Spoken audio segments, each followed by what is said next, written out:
ನಟ ದರ್ಶನ್ ಹೆಂಡತಿ ಪವಿತ್ರಾನ supreme court ನ್ಯಾಯಮೂರ್ತಿಗಳ ಪ್ರಶ್ನೆ ಇದು. ನಟ ದರ್ಶನ್ ಜಾಮೀನು ರದ್ದಾಗುತ್ತಾ? ರೇಣುಕಾಸ್ವಾಮಿ ಕೊಲೆ ಪ್ರಕರಣದ ಪ್ರಮುಖ A2 ಆರೋಪಿ ನಟ ದರ್ಶನ್ ಹೆಂಡತಿ ಪವಿತ್ರಾನ ಸುಪ್ರೀಂ ಕೋರ್ಟ್ ನ್ಯಾಯಮೂರ್ತಿಗಳ ಪ್ರಶ್ನೆ ಇದು. ನಟ ದರ್ಶನ್ ಜಾಮೀನು ರದ್ದಾಗುತ್ತಾ? ನಟ ದರ್ಶನ್ ಈಗಾಗಲೇ ಜಾಮೀನಿನ ಮೇಲೆ ಹೊರಗಿದ್ದಾರೆ. ಆ ಜಾಮೀನು ರದ್ದಾಗುತ್ತಾ? ಸುಪ್ರೀಂ ಕೋರ್ಟ್ನಲ್ಲಿ ನಡೆಯುತ್ತಿದೆ ಮಹತ್ವದ ವಿಚಾರಣೆ. ನಟ ದರ್ಶನ್ ಪರ ಅಭಿಷೇಕ್ ಮನು ಸಿಂಘ್ವಿ ವಾದ ಮಂಡನೆ ಮಾಡ್ತಾ ಇದ್ದಾರೆ. ಜಾಮೀನು ರದ್ದು ಮಾಡುವಂತೆ ಸುಪ್ರೀಂ ಕೋರ್ಟ್ಗೆ ಮನವಿಯನ್ನ ಮಾಡಿಕೊಂಡಿದ್ದಾರೆ. ಸರ್ಕಾರದ ಪರ ಮನವಿ ಮಾಡಿದ ವಕೀಲ ಲೂಥ್ರಾ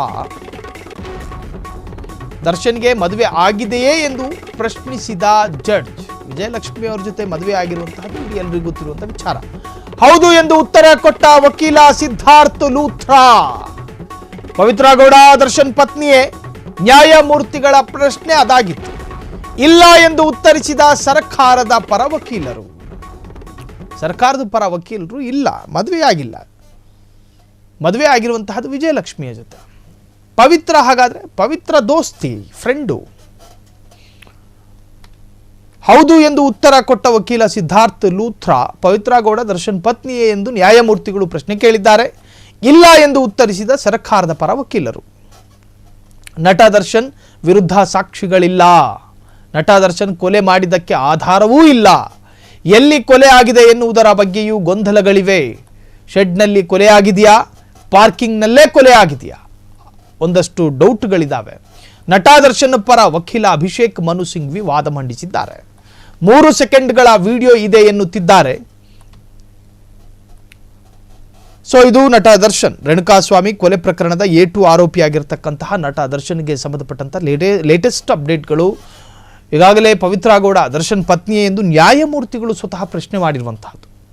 ಸೊ ಇಲ್ಲ ಎಂದು ಉತ್ತರಿಸಿದ ಸರ್ಕಾರದ ಪರ ವಕೀಲರು, ನಟ ದರ್ಶನ್ ವಿರುದ್ಧ ಸಾಕ್ಷಿಗಳಿಲ್ಲ, ಅವ್ರಿಗೆ ಎಲ್ಲಿ ಕೊಲೆ ಮಾಡಿದ್ದಾರೆ ಅನ್ನುವುದಕ್ಕೂ ಕೂಡ ಆಧಾರವಿಲ್ಲ.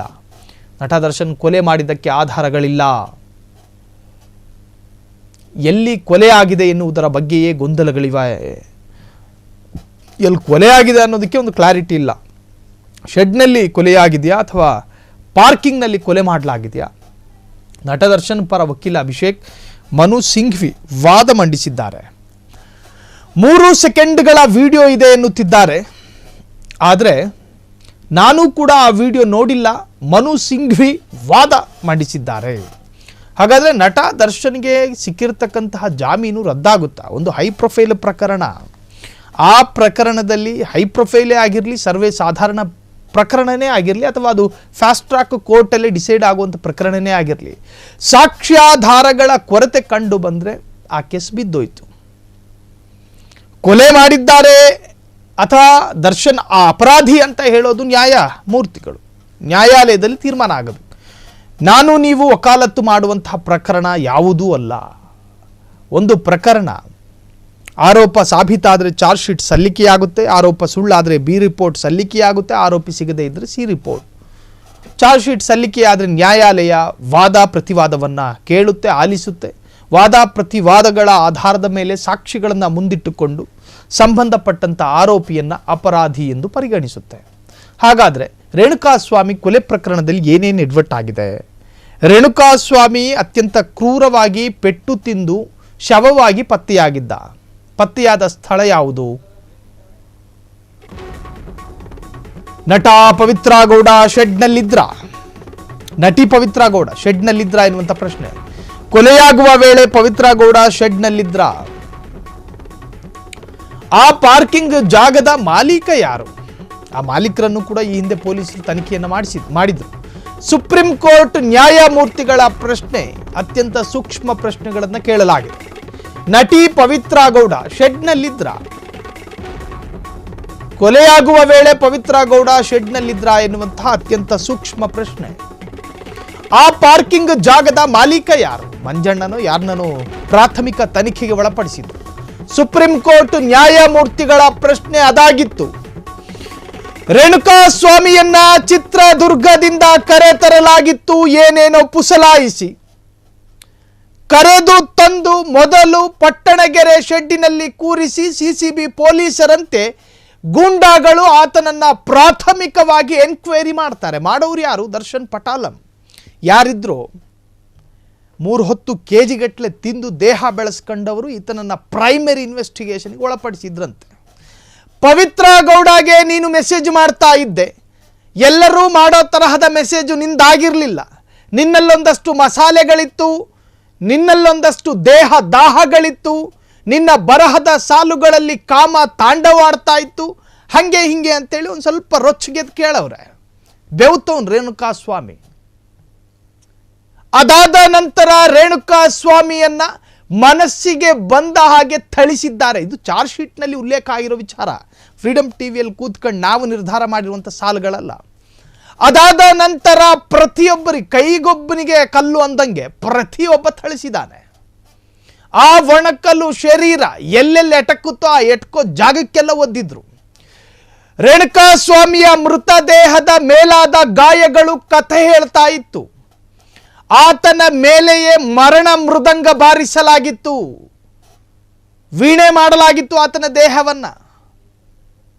ಆತನ ದೇಹಕ್ಕೆ ಭಾರೀ ಗಾಯಗಳಾಗಿತ್ತು.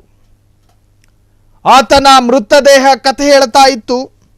ಜೊತೆಗೆ ಆತನನ್ನ ಅತ್ಯಂತ ಪೈಶಾಚಿಕವಾಗಿ ಹೊಡೆಯಲಾಗಿತ್ತು. ಆ ಹೊಡೆತದ ತೀವ್ರತೆಗೆ ಪ್ರಾಣ ಬಿಟ್ಟಿದ್ದ ಯಾರು? ರೇಣುಕಾ ಸ್ವಾಮಿ. ಈಗ ನ್ಯಾಯಮೂರ್ತಿಗಳು ಕೇಳ್ತಾ ಇದ್ದಾರೆ, ಈ ಪವಿತ್ರ ಗೌಡ ಅನ್ನುವಂಥ ಕ್ಯಾರೆಕ್ಟರ್ ಯಾರು? ವಿಚಾರ ಇರುವಂತಹದ್ದು ಪವಿತ್ರ ಗೌಡಗೆ ರೇಣುಕಾ ಸ್ವಾಮಿ ಮೆಸೇಜ್ ಮಾಡ್ತಾ ಇದ್ದ. ದರ್ಶನ್ ಸಹಚರ ಡ್ರೈವರಿಗೆ ಪವಿತ್ರ ಗೌಡ ಮಾಹಿತಿ ಕೊಟ್ಟಿದ್ಲು. ಆ ಸಹಚರ ದರ್ಶನ್ ಬಳಿ ನೇರವಾಗಿ ಹೇಳ್ದ, ಅತ್ತಿಗೆಗೆ ಹಿಂಗಿಂಗೆ ಯಾರೋ ಮೆಸೇಜ್ ಕಳಿಸ್ತವ್ರೆ ಅಂತ. ಕೂತಿದ್ದ ಮನುಷ್ಯ ಟ್ರಿಗರ್ ಆದ. ಇದು ಈ ರೇಣುಕಾ ಸ್ವಾಮಿ ಕೊಲೆ ಪ್ರಕರಣದಲ್ಲಿ ಹರಿದಾಡ್ತಾ ಇದ್ದಂತಹ ವಿಚಾರ. ಆದರೆ ನ್ಯಾಯಮೂರ್ತಿಗಳು ಕೇಳ್ತಾರೆ, ಈ ರಾಜರಾಜೇಶ್ವರಿ ನಗರದ ಈ ಪವಿತ್ರ ಗೌಡ ಅನ್ನೋ ಕ್ಯಾರೆಕ್ಟ್ರಿಗೂ ದರ್ಶನಿಗೂ ಏನು ಸಂಬಂಧ? ವೈವಾಹಿಕ ಸಂಬಂಧ ಏನಾದರೂ ಇದೆಯಾ? ಡಿ ಬಾಸ್ ಫ್ಯಾನ್ಸ್ಗಳು ನಮ್ಮ ಅತ್ತಿಗೆ ವಿಜಯಲಕ್ಷ್ಮಿ ಮಾತ್ರ ಅಂತ ಹೇಳ್ತಾರೆ. ಸಹನಾ ಮೂರ್ತಿ ಕ್ಷಮೆಯ ಧರಿತ್ರಿ ಅಂತ ನಾವೇ ಪದವಿ ಕೊಟ್ಟಿದ್ವಿ. ಕಾರಣ ಒಬ್ಬ ಗಂಡನಿಂದ ಸಾಧ್ಯಾಂತ ಹಿಂಸೆಯನ್ನು ಅನುಭವಿಸಿದ್ರೂ ಕೂಡ ಆ ಗಂಡನ ಬೆನ್ನೆಲುಬಾಗಿ ನಿಂತಿದ್ದು ವಿಜಯಲಕ್ಷ್ಮಿ. ದೂರದ ತಮಿಳುನಾಡಿನ ಟೆಂಪಲ್ಗೆ ಹೋಗಿ ಗಂಡ ಚೆನ್ನಾಗಿ ಹೊರಬರಲಿ ಅಂತ ಪ್ರಾರ್ಥನೆ ಮಾಡಿದ್ರು. ಯಾರಿಗೆ ಸಿಗ್ತಾರೆ ಅಂತ ಹೇಳ್ತಿ? ದೂರದ ರಾಜ್ಯಕ್ಕೂ ಹೋದ್ರು, ದೂರದ ದೇಶ ನೇಪಾಳಕ್ಕೂ ಹೋದ್ರು. ಗಂಡ ಈ ಹಿಂದೆ ಹೊಡೀತಿದ್ದ, ಗಂಡ ಈ ಹಿಂದೆ ಥಳಿಸ್ತಿದ್ದ, ಅದನ್ನೆಲ್ಲ ಮರೆತರು. ನನ್ನ ಮಗ ವಿನೀಶ್ಗೆ ಒಂದು ಒಳ್ಳೆಯ ತಂದೆಯಾಗಿ ಜೈಲಿನಿಂದ ಹೊರಬರಲಿ ಅಂತ ಪ್ರಾರ್ಥನೆ ಮಾಡಿದ್ರು. ಸೊ ಈಗ ನ್ಯಾಯಮೂರ್ತಿಗಳ ಪ್ರಶ್ನೆಗೆ ಪ್ರತಿವಾದಿಗಳು ಕೂಡ ಉತ್ತರಿಸಿದ್ದಾರೆ. ಸಾಕಷ್ಟು ಗೊಂದಲಗಳಿದ್ದಾವೆ ಈ ಪ್ರಕರಣದಲ್ಲಿ. ಮೃತದೇಹ ಸಿಕ್ಕ ಜಾಗದಲ್ಲಿ ಕೊಲೆಯಾಗಿದ್ದ ಅಥವಾ ಶೆಡ್ನಲ್ಲೇ ಕೊಲೆ ಮಾಡಿ ಅಲ್ಲಿ ಬಿಸಾಕಲಾಗಿತ್ತ? ಈತನಿಗೆ ಹೊಡಿಬೇಕಾದ್ರೆ ಪವಿತ್ರ ಗೌಡ ಪಕ್ಕದಲ್ಲೇ ನಿಂತ್ಕೊಂಡು ಕಿರ್ರನೆ ನಗ್ತಿದ್ಲ? ಈ ತರಹದ ಪ್ರಶ್ನೆಗಳು ಕೂಡ ಎದುರಾಗೋ ಸಾಧ್ಯತೆ ಇದೆ. ಇದು ರೇಣುಕಾ ಸ್ವಾಮಿ ಕೊಲೆ ಪ್ರಕರಣದ ಅತ್ಯಂತ ಲೇಟೆಸ್ಟ್ ಅಪ್ಡೇಟ್.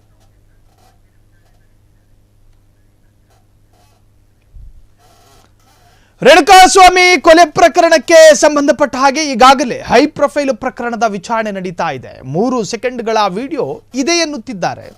ಆದರೆ ಸಿಂಘ್ವಿ ಮಾತ್ರ ಆ ವಿಡಿಯೋವನ್ನು ನೋಡಿಲ್ಲ ಅಂತ ಹೇಳ್ತಾ ಇದ್ದಾರೆ. ಈ ಬಗ್ಗೆ ಮತ್ತಷ್ಟು ಬ್ರೇಕಿಂಗ್ ಲಭ್ಯವಾಗಿದೆ. ನಟಿ ಪವಿತ್ರ ಗೌಡ ಶೆಡ್ನಲ್ಲಿದ್ರ? ಅತ್ಯಂತ ಮಾರ್ಮಿಕ ಪ್ರಶ್ನೆ. ಕೊಲೆಯಾಗುವ ವೇಳೆ ಪವಿತ್ರ ಗೌಡ ಶೆಡ್ನಲ್ಲಿದ್ರ? ಆ ಪಾರ್ಕಿಂಗ್ ಜಾಗದ ಮಾಲೀಕ ಯಾರು? ಸುಪ್ರೀಂ ಕೋರ್ಟ್ ನ್ಯಾಯಮೂರ್ತಿಗಳ ಪ್ರಶ್ನೆ ಇದು. ನಟ ದರ್ಶನ್ಗೆ ಮದುವೆಯಾಗಿದ್ಯಾ? ಜಡ್ಜ್ ಕೇಳಿದ್ರು. ನಟಿ ಪವಿತ್ರ ಗೌಡ ಶೆಡ್ಗೆ ಹೋಗಿದ್ರು.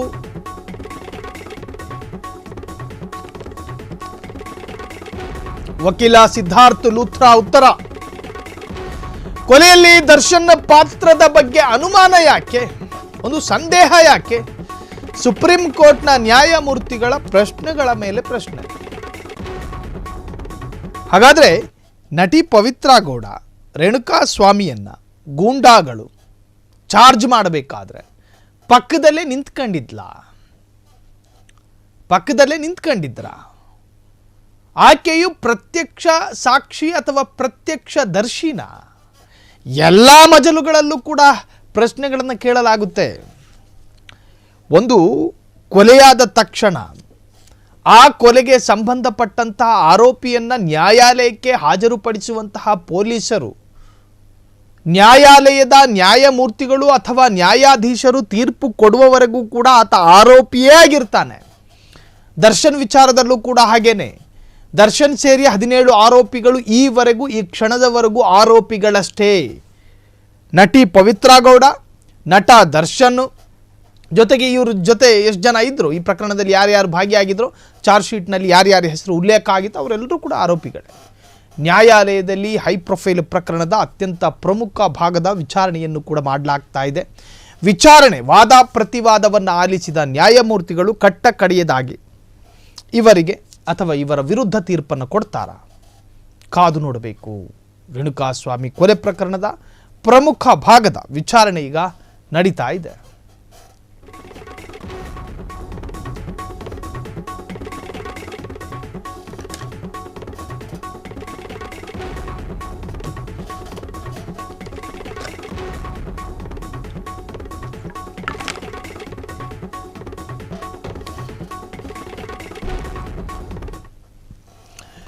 ರೇಣುಕಾಸ್ವಾಮಿ ಕೊಲೆ ಪ್ರಕರಣದಲ್ಲಿ ನಾನು ಸೇಫ್ ಆದೆ,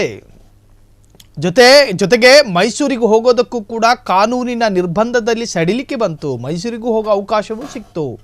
ನಾನು ಗನ್ನನ್ನು ಸರೆಂಡರ್ ಮಾಡಿದ್ದೀನಿ, ಆ ಗನ್ ಸಿಕ್ಕಿದ್ರೆ ಸಂಪೂರ್ಣವಾಗಿ ನಾನು ಸ್ವತಂತ್ರ. ರಾಜಸ್ಥಾನಕ್ಕೋಗಿ ಬಾಕಿ ಇದ್ದ ಡೆವಿಲ್ ಸಿನಿಮಾದ ಚಿತ್ರೀಕರಣವೂ ಆಯಿತು. ಅಲ್ಲಿಂದ ರಾಜ್ಯಕ್ಕೆ ಮರಳಿ ಬಂದೆ.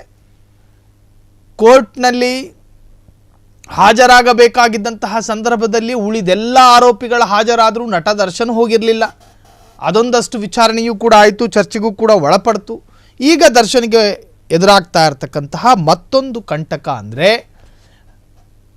ಪವಿತ್ರಾ ಗೌಡಾಳಿಗೂ ನಟ ದರ್ಶನಿಗೂ ಏನು ಸಂಬಂಧ? ವೈವಾಹಿಕ ಸಂಬಂಧ ಏನಾದರೂ ಇದೆಯಾ ಅಥವಾ ಸಾಧಾರಣ ಗೆಳತಿಯಾಗೇ ಇದ್ಲಾ ಎನ್ನುವಂತಹದ್ದು ನ್ಯಾಯಮೂರ್ತಿಗಳ ಪ್ರಶ್ನೆ. ಸೊ ಪ್ರತಿವಾದಿಗಳು ಕೂಡ ಅದಕ್ಕೆ ಉತ್ತರಿಸುವಂತಹ ಪ್ರಯತ್ನಗಳನ್ನು ಮಾಡ್ತಾ ಇದ್ದಾರೆ. ಒಟ್ಟಾರೆ ವಾದ ಪ್ರತಿವಾದಗಳ ನಡುವೆ ರೇಣುಕಾಸ್ವಾಮಿ ಕೊಲೆ ಪ್ರಕರಣ ಏನಾಗಬಹುದು ಕಾದು ನೋಡಬೇಕು.